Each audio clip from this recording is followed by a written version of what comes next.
Hey, what's going on, everybody? Welcome back to Comic Books NYC. This is Gotham City Chronicles, episode 21. We're covering Batman by Brian K Vaughan, the trade paperback from DC Comics, which collects a couple different little mini stories that Brian K Vaughan did early on in his career. Joining me as usual is my co-host for GCC. I'm not even going to say the whole name of the show anymore. GCC. I like it. Right? It's How did we go this long without doing that? I don't know, but it took 20 episodes to get to GCC, and now here we are, GCC 21. Well, it's cool. We got past the 20 episode hump, and now we're on to the next 10, I guess. Maybe we'll do Dark Knight Returns eventually. Some point. Maybe 30? 50? After 30, maybe 50 something, at some point. We'll see. Yeah, we'll see. We'll take other requests before we get there, but we'll see. But we're excited to have, I believe, a first-time guest to this program. Yeah, Andy. Heyo, you down with the GCC? Yeah, you know me. It's got a little bit of that West Coast rap vibe to it. I love it. Nice. I like it. What's up, guys? Hey, great to see you. Thanks for hitting me up a little while ago and saying, hey, Andy's a BKV fan. Yeah. Let's jump in on this one. And this is pretty interesting.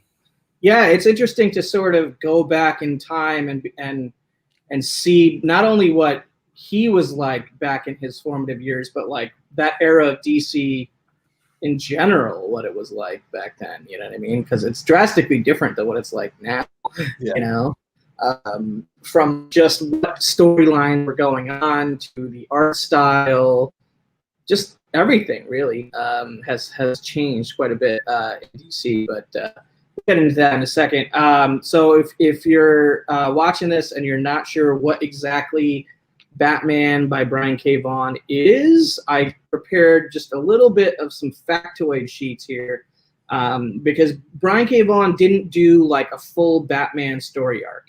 Like prior to this show, we have only really covered complete stories. Some of them were Batman adjacent, like Harleen or Mad Love. Those are basically just Harley Quinn complete stories, but they were all complete stories, like full runs, whether they were part of the Batman title, their Detective Comics title, or they were their own separate series that were released and then later collected. They were all full comic book story runs for Batman or Harley Quinn to date. This is kind of the first time we're kind of taking a departure from that, and we're covering something that is essentially a disjointed trade that DC put out as a collected trade paperback, going back through the early work that Brian K Vaughan did for DC prior to him sort of hitting it big time, if you will, with the books that he's known for. So in that vein, here is what the trade paperback consists of. Batman by Brian K Vaughan consists of Batman issues number 588, 589 to 590. That is the main arc to cover here from a discussion standpoint. Then there's also included here was a one-shot comic, which was essentially just put out to be a one-off story, not connected to whatever was going on in Detective Comics at that time. So that was Detective Comics 787. Also included here a 2-issue arc of Wonder Woman, which I believe is the earliest DC work that he did. He said it was. That was. He said it was in a letter in the trade. And then finally, there was like a really quickly at the end, like a little coda to the trade paperback, was this like 5-issue storyline called Batman Gotham City Secret Files number 1, which was, I'm assuming, one story in a one-shot that was about this new villain that they were teasing, that he never got a chance to continue that storyline or whatever because the rest of his career happened or whatever. Yeah, he never. Nobody knows who that villain is. He introduced a new villain and then. Apparently, still to this day, they have not revealed it. Even though apparently he included an Easter egg in the story or something like that. Yeah. He made some sort of tease like that, which is kind of interesting that nobody would have figured that out. But question: is that the book that Jeff Lemire ran with from Dark Horse, Skull Digger? Is that the same character? I have no idea. I don't think so. I don't think so. I don't think so. Yeah. I mean, it was meant to be a Batman villain. It's a Batman villain called Skeleton, I believe. So, but, like, I do find it interesting. It's a Batman villain, and he even talks about called Skeleton that has a connection to Bruce Wayne. right. This was probably year and a half before Hush. Right. So, like, maybe that concept got taken a different way, like just Maybe. like in other writers, but like the actual Skeleton character didn't get used. But I do think that's kind of, this is in that period, year to 2 years or so before Hush, and he introduced a sort of a similar villain here that has some sort of connection to Batman and Bruce Wayne. So yeah. So, like I just sort of said, probably for the purposes of the discussion, we're going to mainly focus on Batman 588 through 590. We may touch on the issue of Tech and the other stuff probably if we have time for it in that order, I would say, if that makes sense to you guys. But one more fact for those watching, Batman 588 through 590, it was released in 2001 when BKV was 24 years old. I think he first started writing comics when he was like 19 or 20. So he got this shot with DC when he was 24. These issues of Batman came out in 2001. And then Why the Last Man was the first issue through DC Vertigo. Vertigo DC was released 18 months later, September 2002. So that's kind of giving you a time frame as to where in his career he was and how close he was to quote unquote like being a star writer, known for like his own series, I guess. Yeah. But at the time was like a new young guy, trying to get his opportunities, right? And then the last fact I would say is this is something that he mentions in the letter that he writes, the foreword that he writes in the trade, is that this was essentially his tryout for DC Comics, and Ed Brubaker would end up getting the ongoing writer job for Batman, which he was, I guess, bummed about at the time, right? But in hindsight, probably the best thing for him, because he would do Why the Last Man, and then from there he would do a bunch of other big books, obviously. So, so probably the best. Yeah. It's funny in hindsight's 2020. In that letter, he even talks about how he's worried how he potentially plateaus in his writing ability while writing Batman, and I'm sitting back there reading that, chuckling, and I'm like, man, that's funny. Yeah, it is kind of funny. But, that foreword was written 2007, so 2007. that was pre-Saga. Way pre-Saga. Saga's 2014. Yeah, and pre-Paper 2012. Right? 2012. So, Andy, correct me if I'm wrong. Is it 2012 or 2014? You guys are gonna hate me for this, but you're gonna just refer to your slabs. Yeah, 2012. Yeah, that's right. Then that would also been pre-Paper Girls, right? Yep. Yeah, it would have been just during the Why the Last Man. So he at the time he was thinking, he'd already peaked. Pretty much, probably, yeah. Which is crazy to think about. All right, so before we start talking about this thing, let's say a quick hello. Of course, we had JP and Andy in here, and on the show we got poor Mike. What's up, brother? Yeah, okay, check out the rewind, brother. No worries. Thanks for saying hello. We got Knight of Khonshu in the house. What's going on, brother? Good to see you here. We got Seawood in the house. Poor Mike was that gold foil secret file a couple years back. I think it was closer to around like 10 to 12 years back, right? Like, I don't remember when he says that thing was. Yeah, I don't remember that. I know that the Batman run 588 to 590 was back in 2001. That's as far as dates. That's all I know off the top of my head. But we also got NWI Geek in the house. What's up, NWI Geek? Good to see you. Thanks everybody here for hanging out. We're just talking Batman by Brian K Vaughan right here. So where should we start? I'm gonna put this banner up on the screen again, if just to give some context at the beginning of the discussion. But you guys want to kick it off? What about you, Andy? I mean, what any initial thoughts from you on this? Wow. I asked you guys earlier if you felt this way too, but this was really neat how the Batman 588 and 590, that first page, I was kind of semi-transported to the animated Batman series. Yeah. I'm still not a massive Batman reader, but as a kid growing up, you never missed that show. Mm-hmm. No matter what you were doing, it was always on replays or reruns. I mean, it was one of those situations where you watched it and you loved it and enjoyed it, even if you weren't a Batman fan. Right.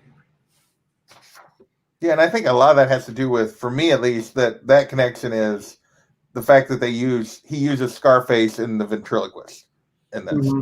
Oh yeah. You know, which is cool because they're not like quote unquote the A-list of the villain, you know. I will say, like, most of the stuff we've done, it seems like, because most of the classic stuff has Joker and that kind of stuff. I always enjoy it when we get to read something that doesn't have Joker. I forgot to put our names on the screen. I had something very, you know, jokey for mine. Matches Malone. Matches Malone. Yeah. What's up, Ruben Guzman in the house? Hey, Ruben. Till the end. What's going on, guys? But I will say I had similar feelings, although slightly different from Andy, because Scott McDaniel does the art for this run. Right. And he was the artist for the original Nightwing run, like from the 90s. Which, and of course, like one of your all-time favorite. Yeah, that's like my favorite thing. So for me, it was like, oh, like it was visiting an old friend to a certain degree. Yeah. It was like going back to something that I love. And then as I was reading this, I realized I had read this before, and I dug in my box and found out I actually had these issues from when I was collecting from before. So, oh, nice. So that was kind of cool. What about you, Kavi? What were your first thoughts on that? Well, just, speaking of the single issues, like the covers are like I don't really see them in the trade traditionally. Are those the way that the covers looked like? Because there's no trade dress or anything. That's the art without the trade dress. That's just the art without the trade dress. Okay. Yeah. All right. I thought it was it's weird to just talk about this blanketedly because there's, like I said, 4 different stories. There's Batman 588 to 590, which I call the Matches Malone arc. Yeah. That's probably the single quickest way. I'd probably focus on the most, but yeah. Yeah, that's the one I can sort of quickly summarize the best. Tech 787 was a Mad Hatter story, but it was also a little bit of a Bruce identifying with his father story, you know. Yeah. But I would say 588 to 590, the Matches Malone part of it was the best part of it. And he even says in the letter he writes, like, this is finally the time where, like, I was getting to the point where I sort of knew what I was doing in comics. Yeah. Prior to that, I had pretty much was trying to figure it out on the fly what I was doing. So it makes total sense that is sort of the main story that they led with here, because I noticed that the Wonder Woman story chronologically was the first story that he wrote, which he considers the worst, and he stuck those 2 at the end. You know what I mean? Well, I guess technically that Secret Files thing was at the end, but that's only 5 pages or whatever. So yeah, it's very short. It's a little bit of a confusing read as a trade paperback. If you were to just give this to somebody and be like, you know, here's a Batman story, that would confuse somebody. That's why I spent all of like 5 minutes explaining what's in this trade at the beginning, because it's literally 4 different stories. But that said, really, really liked the Matches Malone story. I thought it was super fun.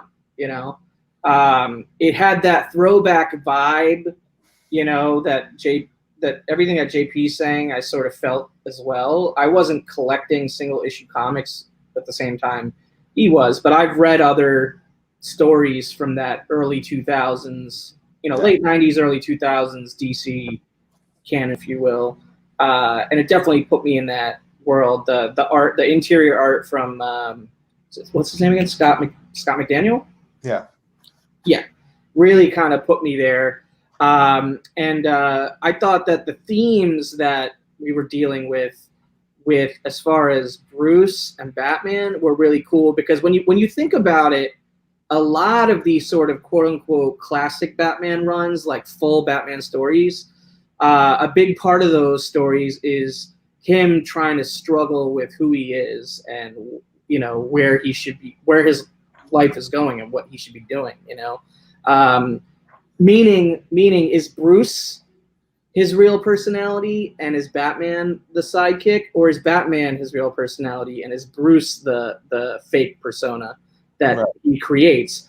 It puts a whole other spin on it, with Bruce having adopted a whole other personality, quote unquote, / character, where he can escape into a whole other personality, a third personality. Yeah. Which I've never seen before, and I knew nothing about this going in. You hadn't seen the Matches Malone character before? Maybe I have, but I don't remember reading like a significant Matches Malone story prior to this. I don't know that this maybe is the most significant. Well, I know, because he's technically a different person, right? He's not just an alter ego of Bruce Wayne. Well, yeah, which you didn't know before this, but they had used, and maybe this is because I read a lot in the 90s. Like, I remember Matches Malone being Bruce's undercover ego. Yeah.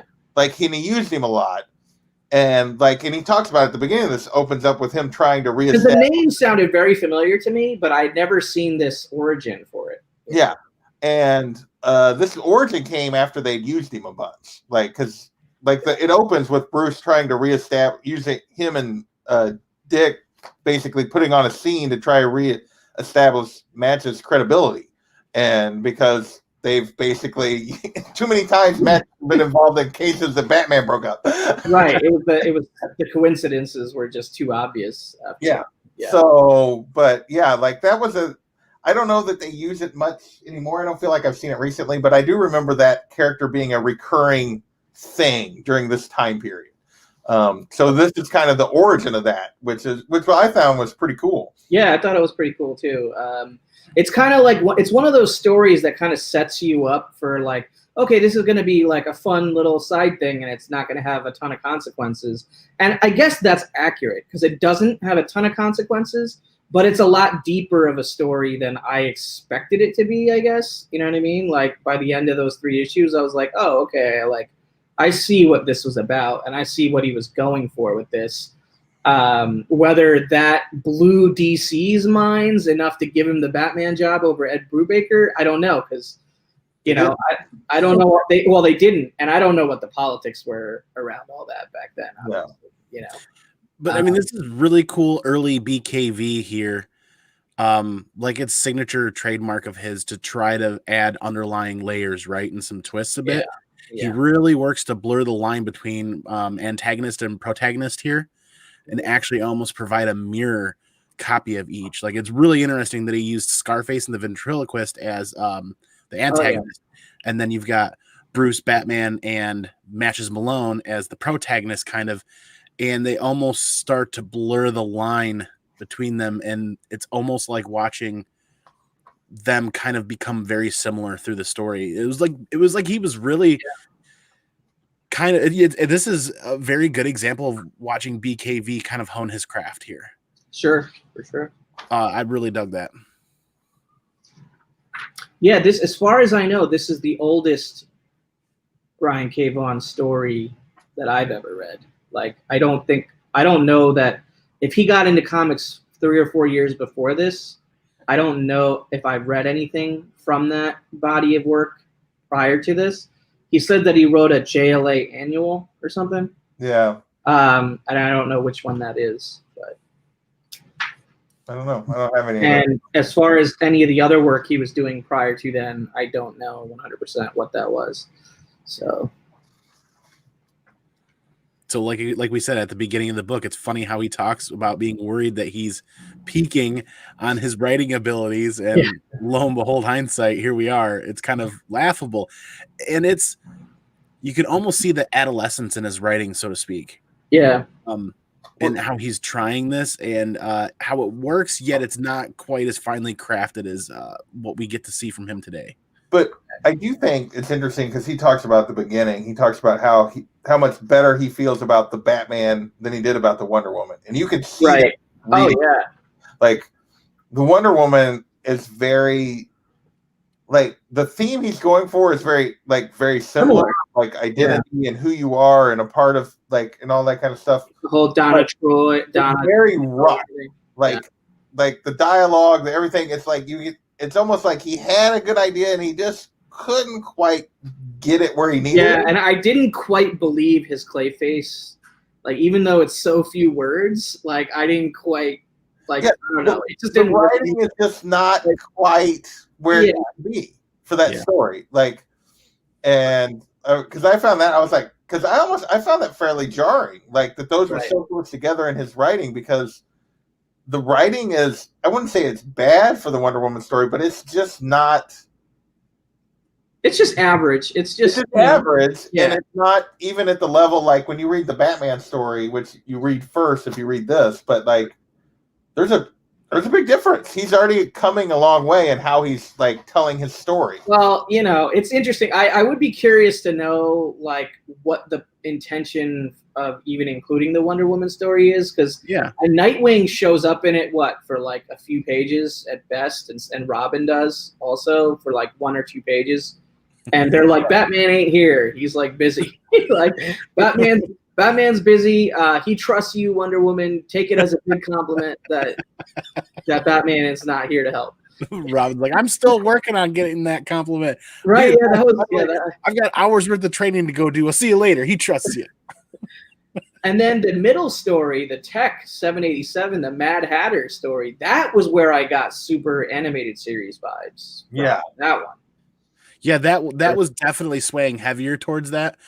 For me, I remember the animated series being very mobsterish, very dark Gotham kind of, and that's what I really loved about that series. So for it to open up with Matches Malone and a story about mobsters in Gotham City, I was like, oh, this is going to be good.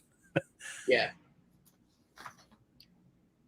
You had the whole for the art for like the This is the.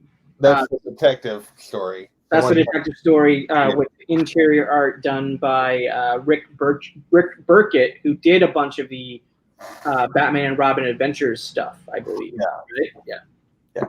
This has a very animated series feel to the art there, more so than the other one. But yeah, the whole thing is very, very 90s Batman. I think, like, both of those stories.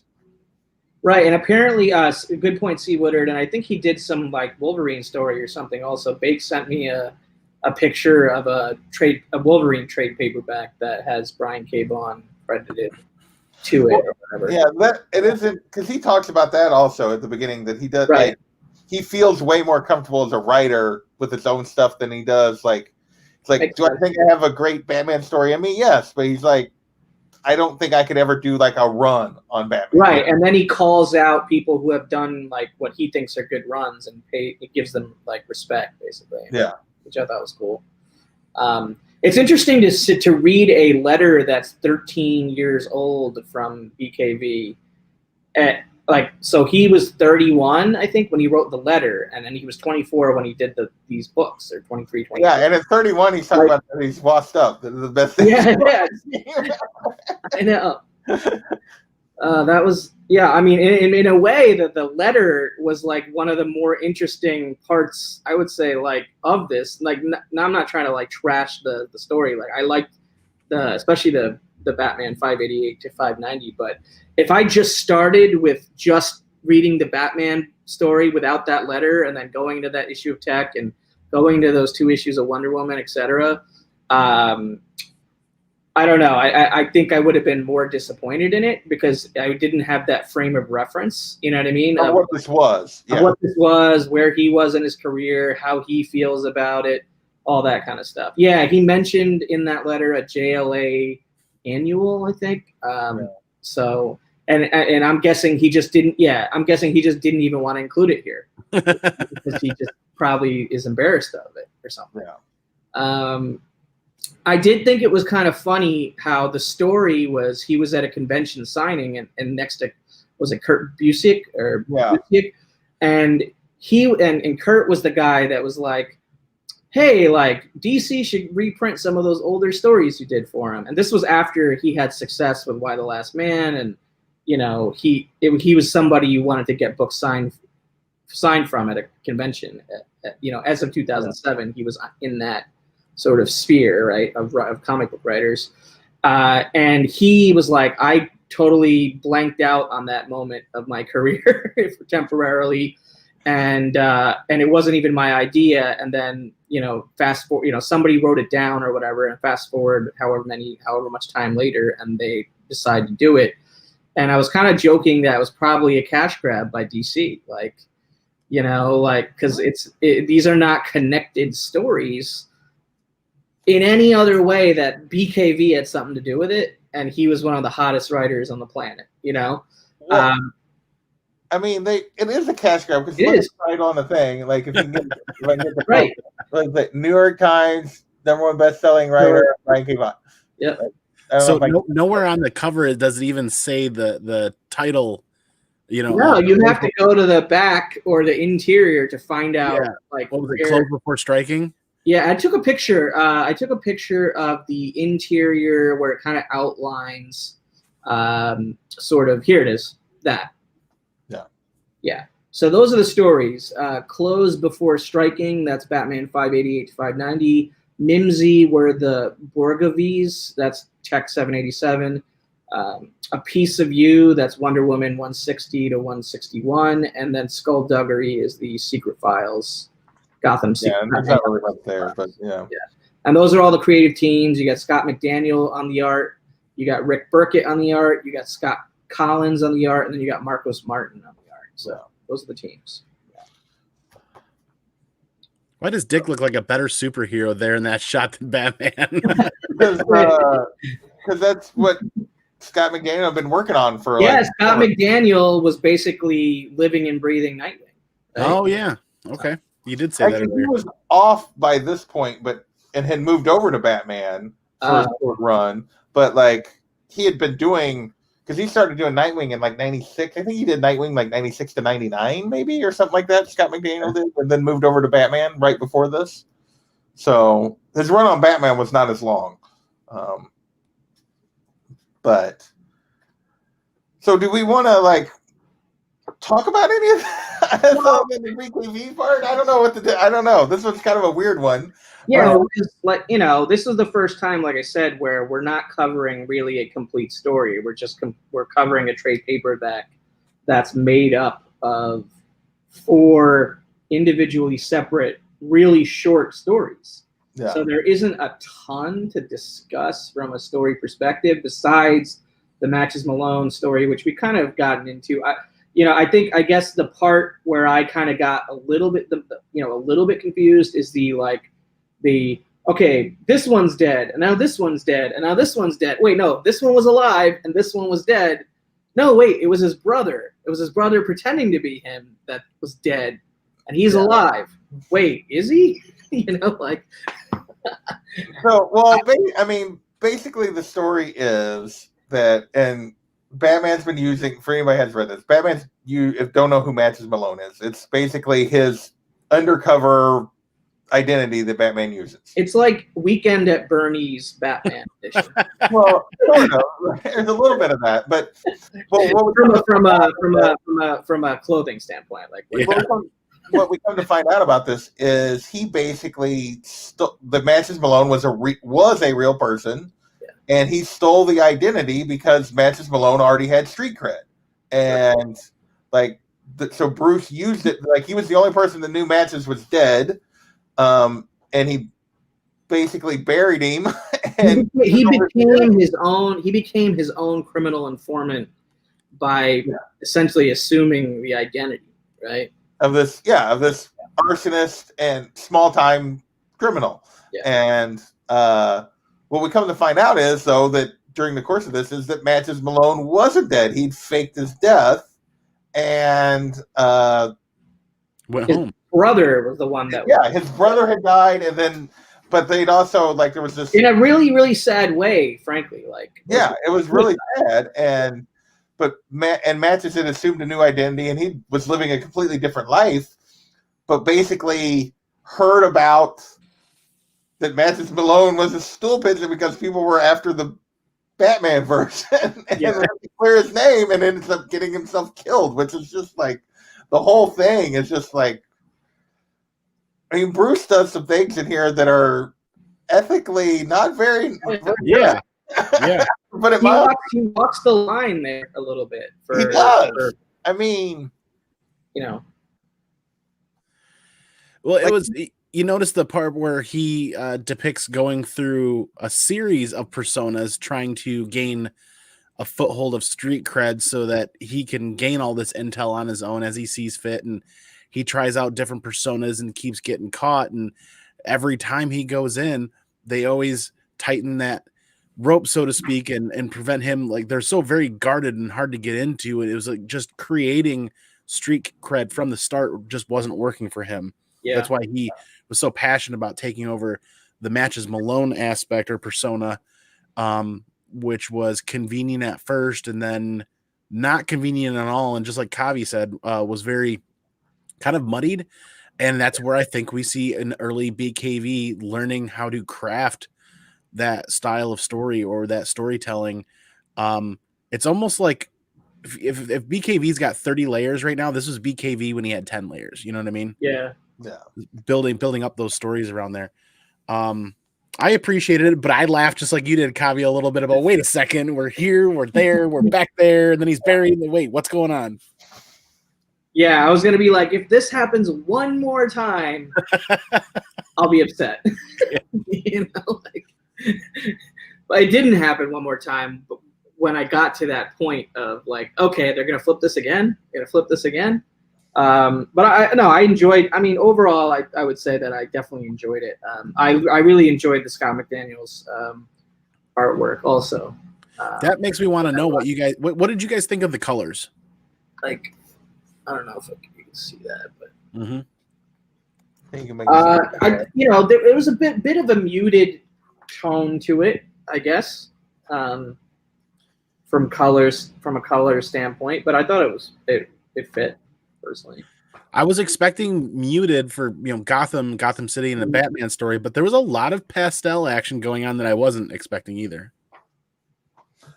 Yeah, like at the beginning, I think he's talking about like some of the bar scenes and some of the other stuff. You get some pinks and blues and stuff that are. It is a little like parts of it are a little bit brighter. Who's the colorist? Roberta. Twos? Yeah. Not sure. I do not know if she was if she's like typically his colorist, like if she did. I don't know all the Nightwing stuff or not, but I think that's where my comic book knowledge has the most knowledge. Like most gap as far as creators. Is knowing who they work with. Is knowing the colorists that worked with XYZ artists or. Wow. I mean, it looks on what books, For me, from a colorist standpoint, it looks fairly consistent with the Nightwing stuff. Right. Like, they had probably worked together. Right. But I don't know that for a fact. In the tech issue, the Burkett stuff, the Rich Burkett stuff. I mean, that like we were saying earlier, that definitely had more of an animated series, cartoon. Yeah. Like just the way Bullock is drawn, I just laughed out loud as soon as I saw Bullock. Like, I mean, in a good way, like not in a like this sucks, but in a like, oh, how delightful is that? Yeah. Like, so I love that actually. It was short, like it was one issue, right? Yeah, it was just a single issue. Well, he explains it's basically an issue he wrote that they kept around when they had a gap, then somebody wasn't going to meet a deadline just to put in as a filler issue, basically. Yeah. And so, and it's kind of a fun, like, weird one-off. I don't know who this one character is that's kind of the victim / person he saves, but it's kind of an interesting Mad Hatter story. Yeah, I mean, I haven't read as much Mad Hatter, I would say, than compared to almost every other major recognizable rogues villain. I feel like that's like the least. I feel like he stories like Mad Hatter. He's always like a side part of a bigger like group of villains, like Yeah. Like how he appears in White Knight and other things, where he's like being used by other villains, sort of. Right. So Knights of Conscience says stories are okay. It is weird to go from here to Why the Last Man in such a short time. be like, why is so much better and more well written, only like a year or less time between. Yeah, I mean, I think it would be extremely weird if anybody who had read both would say that, that these Batman stories are better written than Why the Last Man. Why the Last Man is just like on another level, but then again, it's his own creation, and yep. And he essentially is admitting to everybody in this trade paperback that like he is better suited to take on his own stuff and not expand upon IP that has already had, decades and decades of baggage. And I think Brian K Vaughan even says that why was a seed planted in his head many, many, many years before, where just because it wasn't hitting paper and getting out yet doesn't mean he wasn't developing in his head. Right. He had a lot more time intellectually developing he had a lot more time into developing why than he did this Batman story by a long shot, even though there's only that year gap. Right. Or 2 year gap or whatever it is.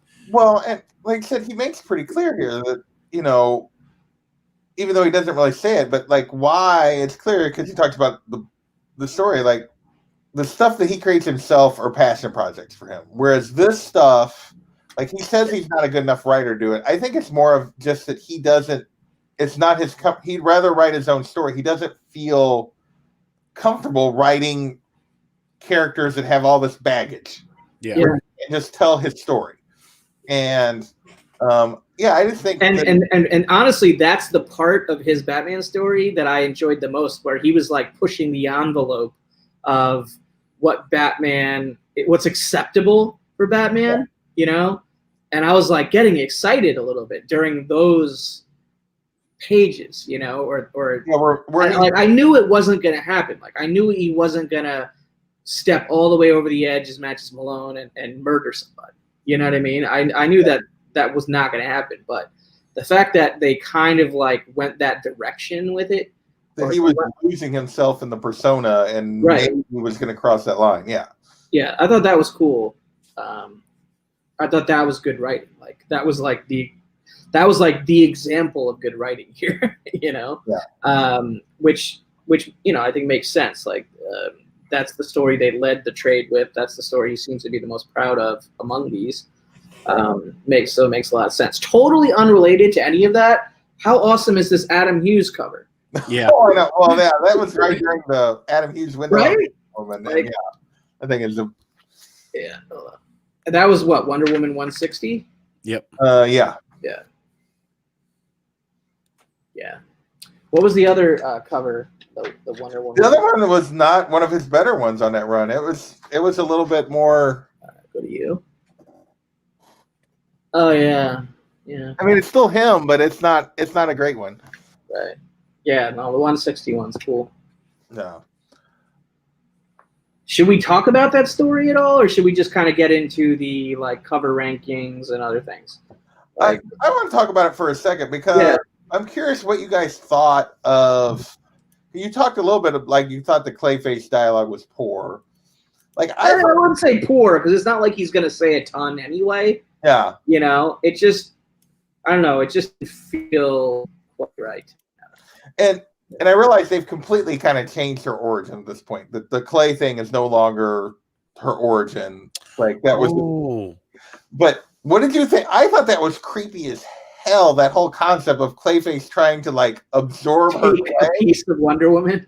Yeah, well, he was trying to steal all of her. He was trying to like absorb like all of her magical clay. Like I thought that was like the whole concept was just creepy as all get out and a little disturbing. And the fact that I wonder if that's what he meant in the letter when he said there are definitely some clunky beats here and there. Yeah. I think that qualifies. I like the introduction of the law enforcement in the area and how inadequate they are to this new New York City for superheroes. And honestly, that's probably the part that intrigued me the most about that 2-issue Wonder Woman arc in here is that the setting was New York City, not Gotham or one of the other traditional like DC cities. Yeah. I also like when they're doing a warrant check in the car. She pulls out a massive giant bookbinder and flops it on her lap and starts flipping through pages looking for pictures to try to line up Clayface for a warrant. Like, oh, if that doesn't speak to the times. But I love how they're like, the guys out of Gotham, anything but that, anything but Gotham. Oh, I laughed pretty hard at that. Like Yeah, that whole, like, the look on his face. Oh yeah, hold on. Oh yeah. Yeah, like, the other cop's like, no, anything but Gotham. the artist does a really good job. This is actually. I'm glad we're talking about this because this 2-issue series, this 2-issue story here, does a really good job showing what artists do to uplift writers when writers aren't at their best or not hitting their marks. Because honestly, I felt like this artist really delivered some great points, especially with that anything but Gotham and that whole. It was an enjoyable story, and I feel like it was more enjoyable for me because I have almost no history with Wonder Woman at all. Right. Clayface is one of those Batman characters that I love to see because it reminds me of the 90s in the animated series. But going through this, the art wasn't like perfection blowing my mind, but you could definitely see this artist working to uplift the story. Yeah. I mean, I thought right from the get, the page with Cheetah doing the Action 1 whatever, yeah, it was pretty sweet, especially if you're gonna set the story in NYC. I thought that was a cool splash page for sure. Yeah.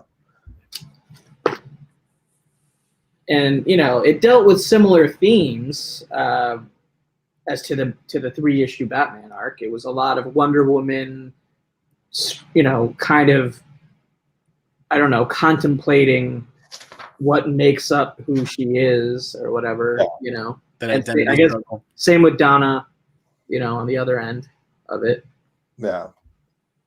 I mean, it was fun. It was okay. It was okay. I don't think it was necessarily needed to include in here. If you're naming the trade Batman by Brian K. Vaughan, did you really need to sneak? Like, maybe it was just like we need a certain number of pages in here. I don't know. Honestly, I think it's not. I think they did it like it was really Brian K. Vaughan's DC comics or whatever, and they were like, "Oh, what will sell better?" Batman. Totally.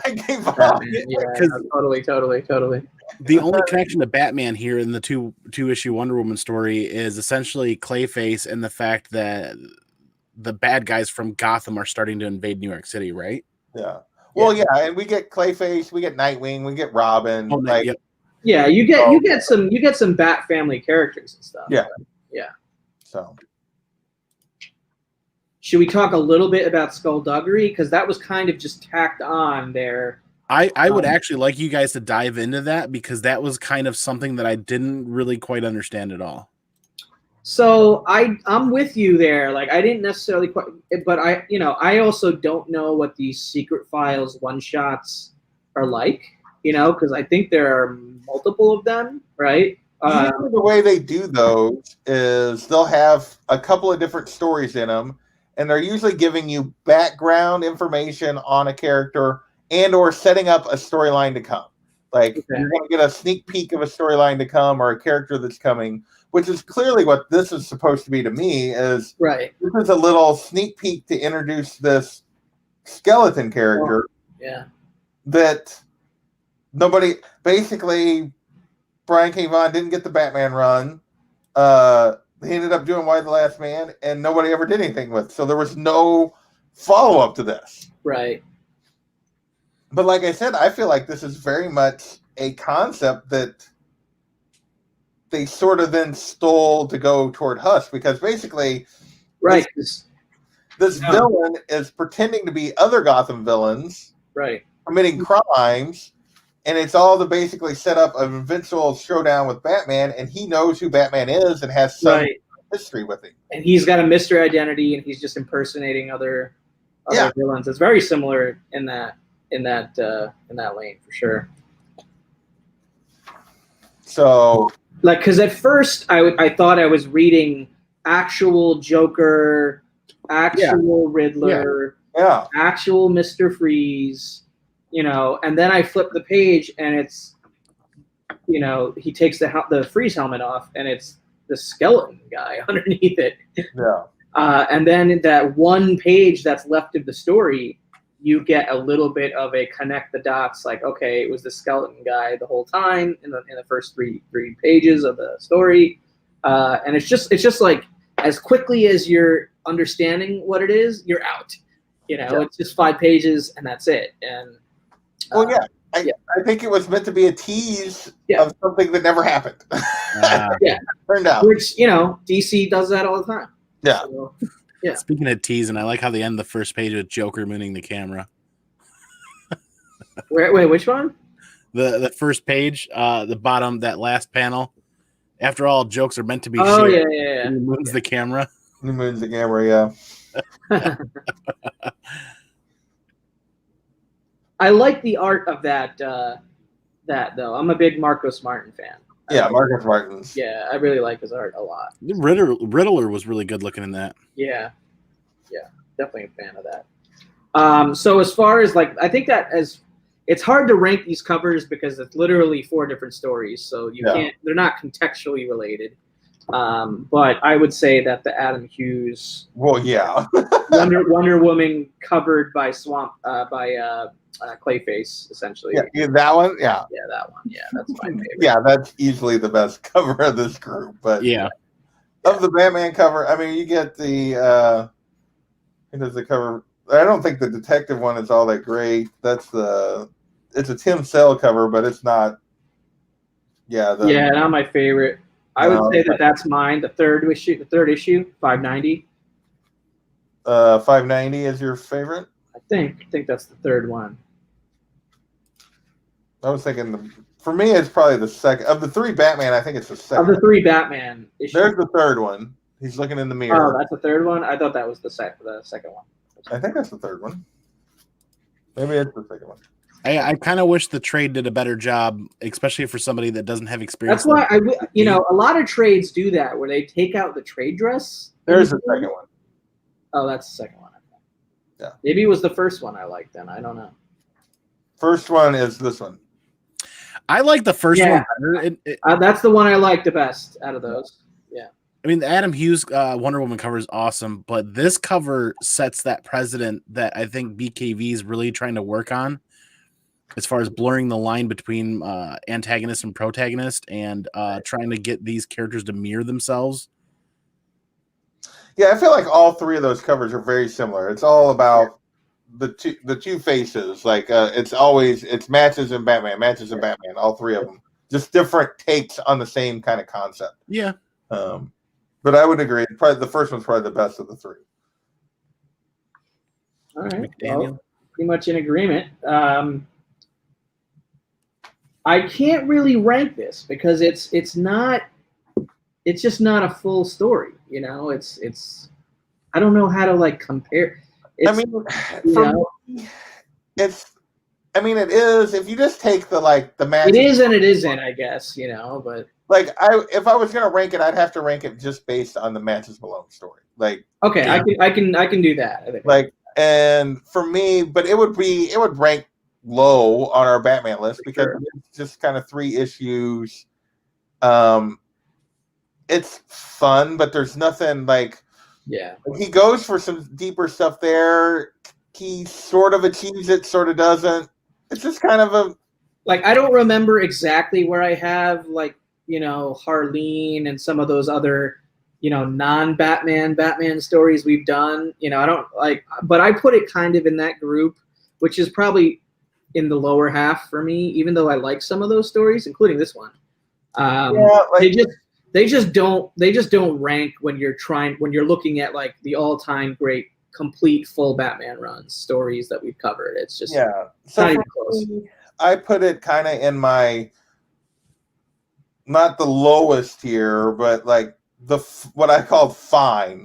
They were fine stories. Yeah. It was where I put Earth One and Batman TMNT and Gotham by Gaslight. Well, it's the 21st, so you can easily break it up into 5 segments, and then there's one extra. So I kind of put this into like that, not in the bottom 5 or 6, but towards the bottom. Oh, I would put it in the bottom 5 or 6. I would put it towards the bottom of the rung above that, I guess. So like literally like number 15, like out of 21, or something like that.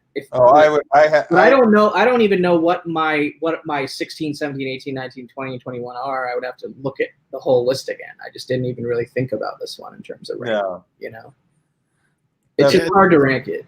It's really tough to rank and really tough to place because it just feels like a BKV expose, so to speak, as far as like this is almost just a snippet out of his resume. Yeah, it is. That's like what it is. I mean, honestly, I had read this and I had like stories I read around the same time that like I remember like this was around the same period of time where I read Long Halloween and where I read Hush and I had no recollection of this story. like I remember those. I had no recollection of reading this. I didn't know it at the time. I didn't know who Brian K Vaughan was. It was way before he was important in any way. But like after I read it, I was like, oh yeah, I remember this match. After I was about halfway through it, I'm like, I think I've read this before. But it wasn't something that deja vu feeling that you get. Yeah, it didn't make an impression on a strong impression on me then. It was just a decent Batman story within the run. And that's kind of how it ranks for me. I would agree with that. It's almost like when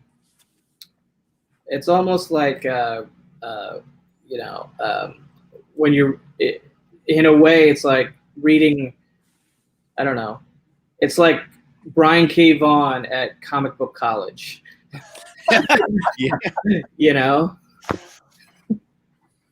Yeah, I see that. Then he graduated and somehow became an entrepreneur, and killed it within the next 2 years.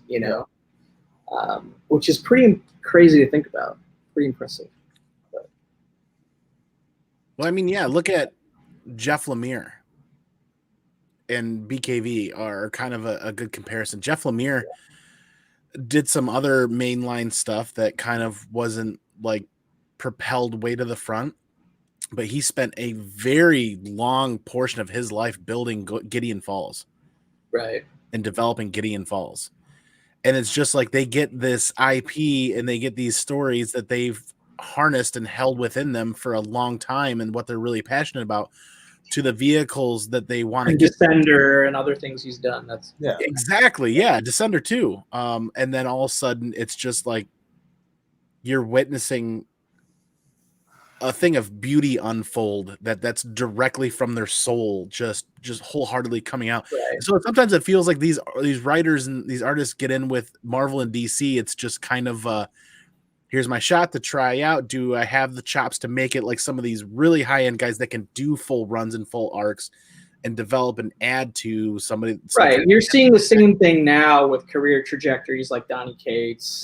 And other like star writers of today. So I mean, it's basically these guys, because of the way the comic industry is, a lot of the way to get your foot in the door is to try to get on with the big two, to get a reputation, build an opportunity so that they can go write the things they really want to write, which is their own stuff. Right. And there are writers that really want to write Batman, and like that's their goal and that's their passion, and they do a great job. But Brian K Vaughan that's not who Brian K Vaughan is. Brian K Vaughan has his own stories to tell, art and his own characters. And this is sort of, you read this and this was a job. And Saga is not a job for him. Like Saga is his passion. And that's his like epic. I use Saga instead of Why the Last Man, even though Saga was way later, because that's the one I've read. I haven't read The Last Man yet. But you can just tell the difference in the effort they're putting into it, because one is, okay, I got to do this, I'm trying to make my way, and one is, this is this is the story I want to tell. Right, and he has no deadlines on any of his creator-owned stuff. It's all just when he feels like it. So like we'll see Saga when he's in his 60s or something. Oh man. Yeah. Let's not even talk about that. But yeah. All right. Well, cool. Andy, anything else you want to say before we wrap it up? We're happy to have you on GCC, if you will. Hope it was an enjoyable experience for you. Dude, absolutely. I love hanging out with you guys. The only thing I love more is being able to read comic books and hang out with you guys. And we've been able to do that tonight and hit that nail on the head. This was great. I'm glad that you guys thought of me when this BKV read came up for Batman. I really appreciate that because it adds some highlights to. Well, I felt guilty. I felt guilty about leaving you out of the indie show when we did Saga, because that's like your favorite book or whatever. I know.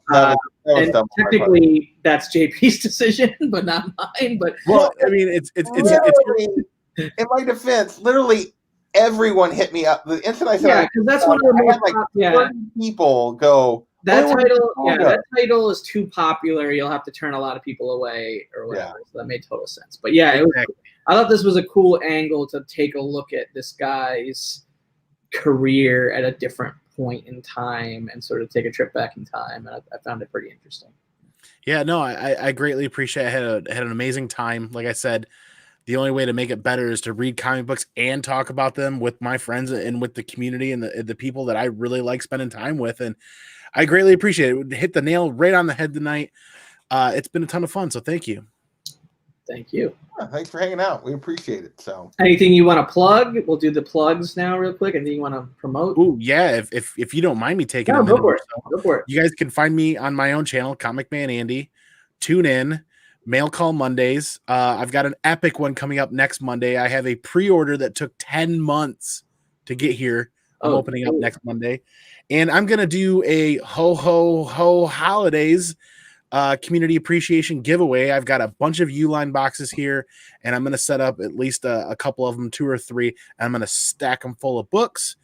And I've been buying stuff in bulk, so each box is going to have a lot of the same stuff, but it's also going to have a lot of other stuff that I've been actually been forwarded to me through the community and some stuff that I hold dear as well. So I'm planning a big giveaway right after Christmas for the holiday season.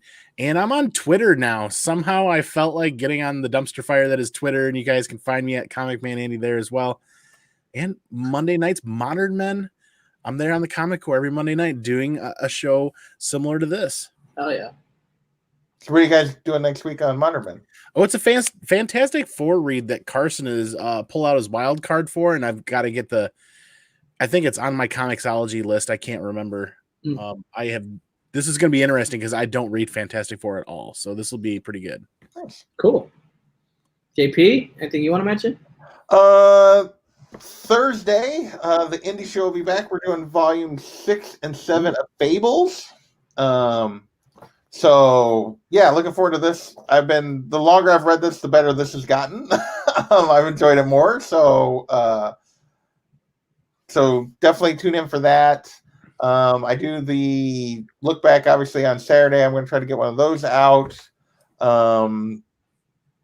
Next week, I don't know that I have much going on. I am thinking about, because just the way the schedule worked out, I'm actually going to be on my own on Christmas Eve and Christmas. I'm doing something with my folks this coming weekend, and then something with my sister after, but nothing on those days.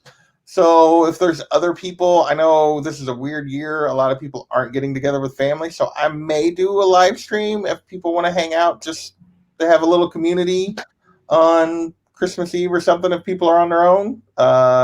So thinking about doing that just because. And other than that, I don't have anything. So sweet. I'll be on George D. Runk Comics' brand new show tomorrow night. Don't quote me on it. I think it's 9:00 Eastern. But it's a top 10 show. It's the first episode, but it's not like the hot top 10 of the week. It's just, what are your 10 best books in a certain category? And tomorrow night for the first episode, the category is Spider-Man. So George will be showing his top 10 Spider-Man books. I'll be showing my top 10 Spider-Man books, and we'll just be hanging out for however long his show goes. I think he plans on it being an hour-long thing. So that'll be fun. I just get to hang out with George over on his channel, D-Run Comics. I don't have anything else scheduled for the rest of 2020, with the exception of on December 30th, which is post-Christmas, but pre-New Year's. Hopefully some of the original art crew will be available to join me, but that's the anniversary date of Original Art Hour of the first ever episode that J Hood Creative was on the first ever episode on December 30th. So I'm going to do a anniversary Original Art Hour episode on December 30th. So that'll just be open invite, previous guests, and we might have everybody show our top art pickups of 2020. So that should be fun. So that's pretty much it. That's all I got going on. Well, I want to thank everybody here for hanging out. For those of you in the chat, for those of you watching on the rewind, I appreciate it. Hit that thumbs up. Don't forget to subscribe.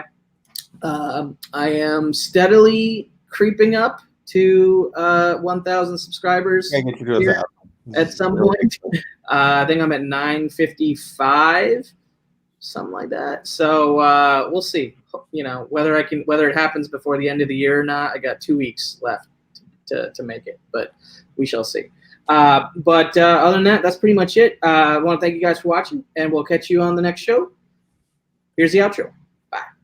Where do I begin? I see the hate, they don't want to see me win. Bank deposits, I got more coming in. Top down, throw the money in a win. I don't want it all. Heard he scammer, had to switch up the accounts. Moving paper, gotta call it my account. It's all in, I can have it coming out. Been through the struggle, I can see another drought. Yeah, it's not a purse, it's a merce. 6 figures was a gold, now it's 9 or a hearse. Put it work. Used to pull up, not swerve. No time for the snakes, time to put them in the dirt. That's word. I gotta get it, it's in my DNA. You only see the highlights, don't know what it takes. Last year stressing, got no sleep. Now I'm right between the courts, I don't nosebleed. Yeah, I see the hate, they don't wanna see me win. Bank deposits, I got more coming in. Top down, throw